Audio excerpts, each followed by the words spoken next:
Hey y'all, welcome back to my channel. Today we're going to show you just a real quick idea for supper. These are going to be fried pork chop sandwiches.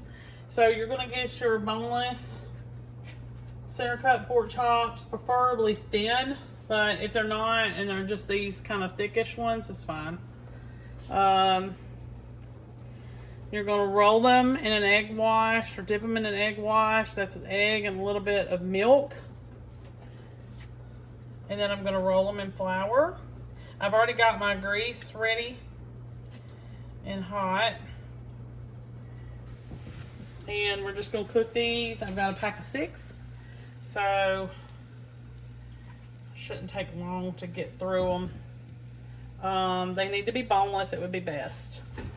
But if you only had bone in, you could still do this and just take the bone out before you serve.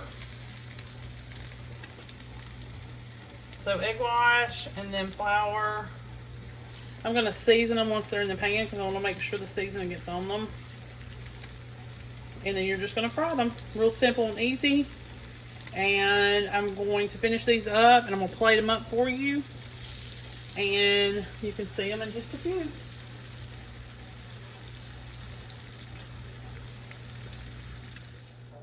Okay, y'all, so this is the finished product. I put it on some just regular loaf bread with some lids of tomato. You can also add cheese to that. And I'm just going to pair it with some oven baked fries that I made. And that's going to be dinner tonight. Quick, easy, simple, and it's pretty cheap. Make sure you like and subscribe. I'll see you next time. Hey y'all, welcome back to my channel. Today we're going to make something real quick. It's called Korean beef bowls. I've already cooked 2 pounds of ground beef and drained it. I'm doubling this recipe. This is the ground beef pork combo that you can get at Walmart. I'm not sure if other people are doing it or other grocery stores, but we do that to try to save some money. But right now we're going to go ahead and get our sauce or glaze together. And like I said, I am doubling this. This is brown sugar. We need to add 4 teaspoons of sesame oil.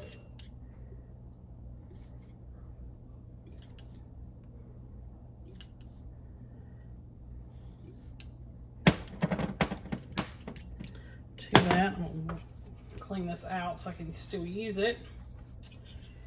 All right, we're gonna need 1/4 teaspoon of ginger, ground ginger.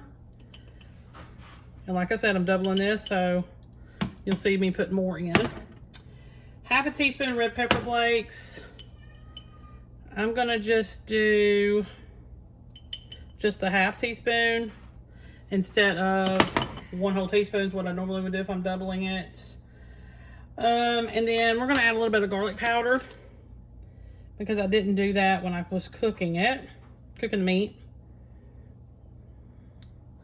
A teaspoon or so. You can do a little more, less. It just depends on you.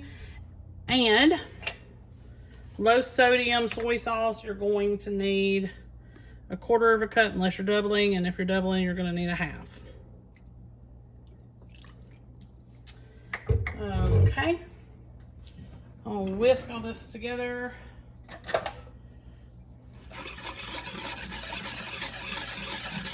Really easy and simple.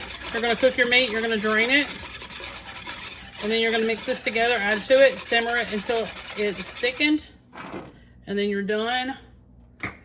And let me move this. Okay. Here is my ground beef mixture, and then I'm adding the brown sugar mixture. Let this simmer for a few minutes. Basically done. We're going to garnish it with some green onions, serve it over rice, and we're going to have some egg rolls with it. Really easy and simple. As soon as I get it all cooked down and ready, put it all together and show you the finished product. Okay, y'all, finished product. Added it to a bed of rice, added me some green onions. You can stir in the green onions at the end of the recipe if you want to, or you can garnish if you prefer that.